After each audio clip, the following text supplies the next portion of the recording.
মাধ্যমে সেটা যদি দূর হয় এটা তো ভালো, জাতীয় জীবনের জন্য ভালো, জাতীয় রাজনীতির জন্য ভালো।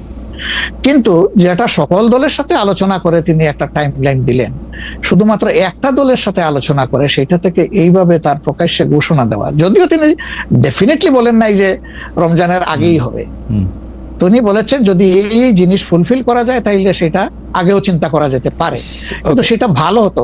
আমাদের বক্তব্য হচ্ছে ভালো হতো দেশে এসে তিনি তাকে বলতেন যে আমি সম্মানের সাথে আপনার কথা শুনলাম, আমি মনে করি আপনার কথাগুলো লজিক্যাল, আমি দেশে গিয়ে আবার দলগুলোর সাথে একটু আলাপ করবো, করে এটাকে কিভাবে শেপ দেওয়া যায় আমি চিন্তা করবো, আপনি আমার উপর আস্থা রাখতে পারেন। That was good.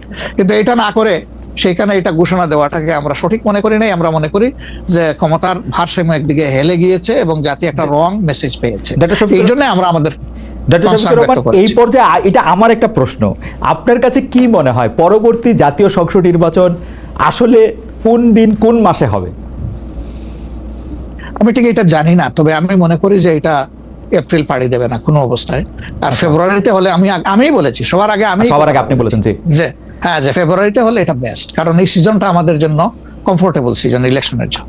আপনার কাছে কি মনে হয় আপনার মনে কি এরকম একটা সম্ভাবনা আপনি দেখতে পান যে এটা রমজানের পরেও আসলে যেতে পারে? সেই ক্ষেত্রে রমজানের সময় আপনাদের ক্যাম্পেইন করতে হবে।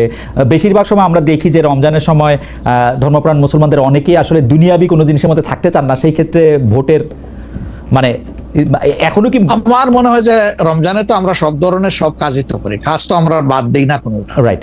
অফিস আদালত ব্যবসা বাণিজ্য সবই তো করি, খেত খামার যার যেটা আছে। রমজান আমাদের জন্য কোনো সমস্যা না, রমজান কারোর জন্যই সমস্যা হওয়া উচিত না।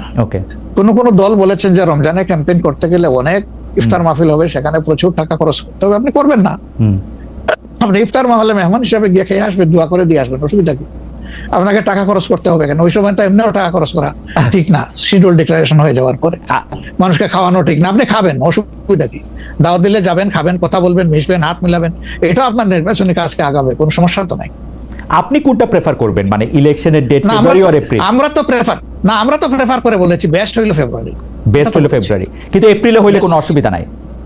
আমরা মনে করি এপ্রিলে হইলে অসুবিধা নাই, তবে এটা ক্রস করা উচিত নয়। এপ্রিল ক্রস করা উচিত না, কোন অবস্থায় উচিত হবে না।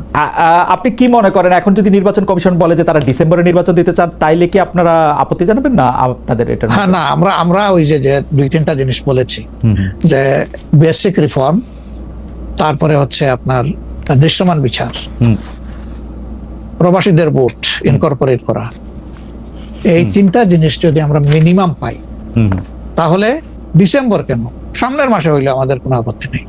ডিসেম্বর আমাদের দর্শক, আমরা দেখেন মূল থেকে কখনো বলি নাই যে এই মাসে হতেই হবে, এই শব্দ কিন্তু কখনো আমরা উচ্চারণ করিনি। আমরা এই ব্যাপারে ফ্লেক্সিবল, আমরা প্রধান উপদেষ্টার কমিটমেন্টের উপরে রেসপেক্ট শো করতে চাই।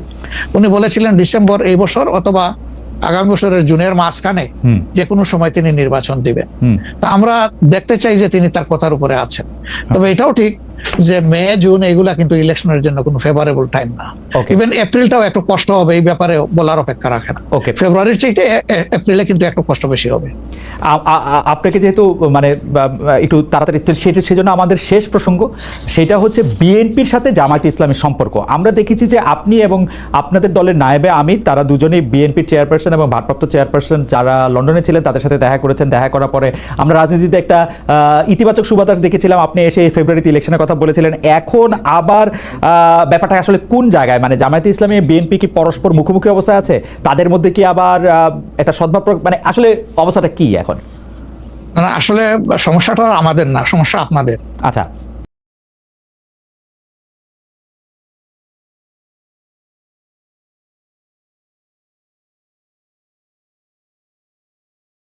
বা আমাদের নিজেদের মধ্যে এই কথাবার্তা বললেন, আমরা তো কোনটা বন্ধ রাখি নাই, আমরা সবটাই আছি। কিন্তু কতিপয় মিডিয়া, সবাই না, এই কুচায় টেনে টেনে সুতা বাইর করে কোথায় একটু বিএনপির মুখোমুখি জামাত হবে, জামাতের মুখোমুখি বিএনপি হবে, এটার মধ্যে জাতির কি কল্যাণ আছে আমরা বুঝতে পারি না। আমাদের তো ওরকম কোনো রেশারেশির সম্পর্ক নাই। আমি হচ্ছে যে দুটা, খালি আপনি মিডিয়ার কথা বলছেন, ভালো করছেন। এখন আমরা তো আসলে মানে মিডিয়া থেকে অনেক সময় তথ্য নেই। বিএনপির নেতার প্রসঙ্গে একটি সংবাদ শিরোনাম আমি পড়েছি, ভোট হলে তো তাদের গুরুত্ব থাকবে না, জামায়াতকে ফখরুলের খোঁচা, স্বাধীনতার অবিশ্বাসীদের সমর্থন করা যাবে না, মির্জা ফখরুল। আবার আরেকটা রিপোর্ট, আবার আরেকটা পত্রিকার রিপোর্ট, জামায়াতকে স্বাধীনতা বিরোধী বলা হলে অনেকের বাবাও রাজাকার ছিলেন জামায়াতের সাধারণ সম্পাদক বলছেন। তো আপনি আসলে শুধু মিডিয়াকে না বলে আমরা তো এটা নেতাদের মধ্যে আপনারে তত একটা দেখি না, মানে আপনারা আমি মনেই করতে পারতেছি না, আমি প্রাণপণে মনে করতে চেষ্টা করতেছিলাম, কিন্তু নেতা কর্মীদের মধ্যে তো ব্যাপারটা আসলে আমরা দেখি। না না আছে, এটা আমি অস্বীকার করব না। জি। এটা যে